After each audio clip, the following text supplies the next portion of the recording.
What is the meaning of life?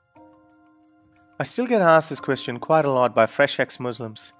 I know it's just a start, and with time they get over the sadness that comes with losing the big brother in the sky.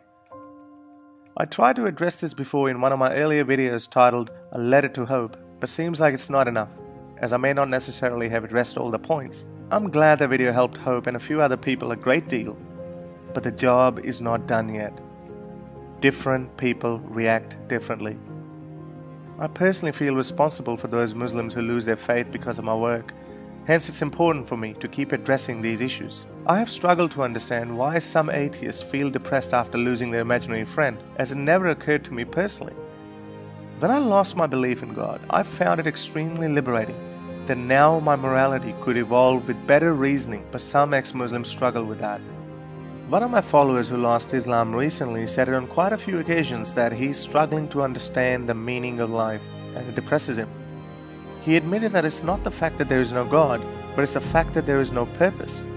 Having an afterlife and treating this life as some sort of a divine test for an eventual goal of a heaven seems meaningful enough. I said you can find any purpose you want. Life is an unasked gift.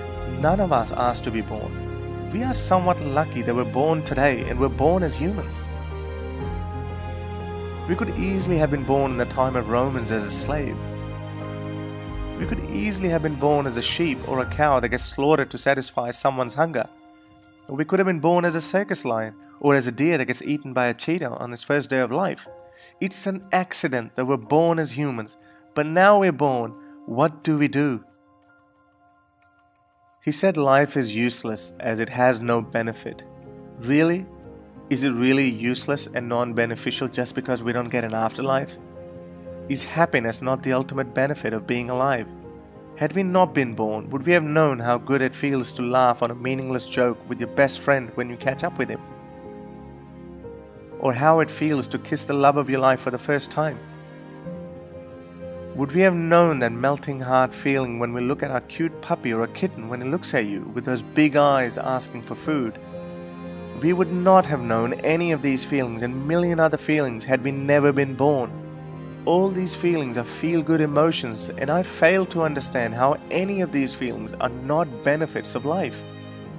Of course, with happiness comes sadness. With good comes evil. Life is tough. It comes with a lot of baggage, and that baggage gets significantly heavier with religion. But let's just focus on the baggage of life in an atheist life. We do get sad when our loved one dies and all we have left are their memories. We do get sad when we see a helpless animal being butchered against his will just so it can end up on someone's dinner table.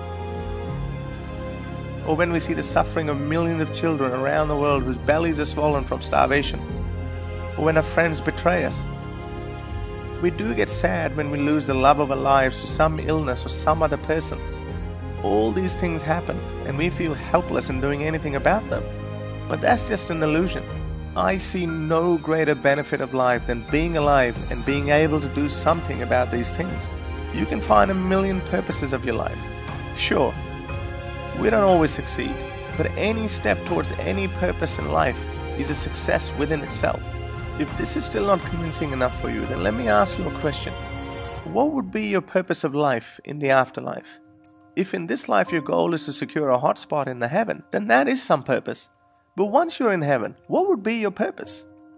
Would you just be enjoying delicious foods, drinks, enviable sex with beautiful men or women? Or an occasional cup of coffee with your favorite prophet like Jesus or Moses or Muhammad? What after that? What else would be your purpose? Would you be happy doing that for the billions of years to come? Surely you'll get bored of that, and all your favorite personalities from history would also get bored of you too. At least in this imperfect world, we can find a lot of purposes to try to make this world a little better than before. But by definition, heaven is perfect. What would you strive for? If by some sheer accident I end up in heaven, I think I will try to find a new purpose there. I might lead a protest in front of the palace of Allah and demand Allah to release more and more people from his torture cells in the hell. I'm not sure how this cosmic dictator would handle these protests, so let's not fool ourselves and fantasize about silly things. The concept of heaven is selfish. We are told that the good people will be in heaven and bad people will be in hell. The good people will enjoy the luxuries of heaven, but will be unable to do anything about the people in the hell. So these good people will either be helpless in doing anything for the people in hell, or simply wouldn't care. Both the thoughts are terribly selfish and are devoid of any meaningful purpose. Would you be happy knowing that some of your friends, family, loved ones are being tortured for eternity in a terrible place at the hands of this evil monster? I don't think I would want to live in that heaven. The whole concept is silly and reeks of ancient men's dodgy sales tactics. If the criterion of purpose of life is an afterlife, then it means there will be no purpose in the afterlife, as there will be no afterlife after the afterlife. So you can agree that there would be no purpose in heaven. So my question to you is, if you are happy to live in an afterlife with no purpose, then why can't you live in this life with no purpose?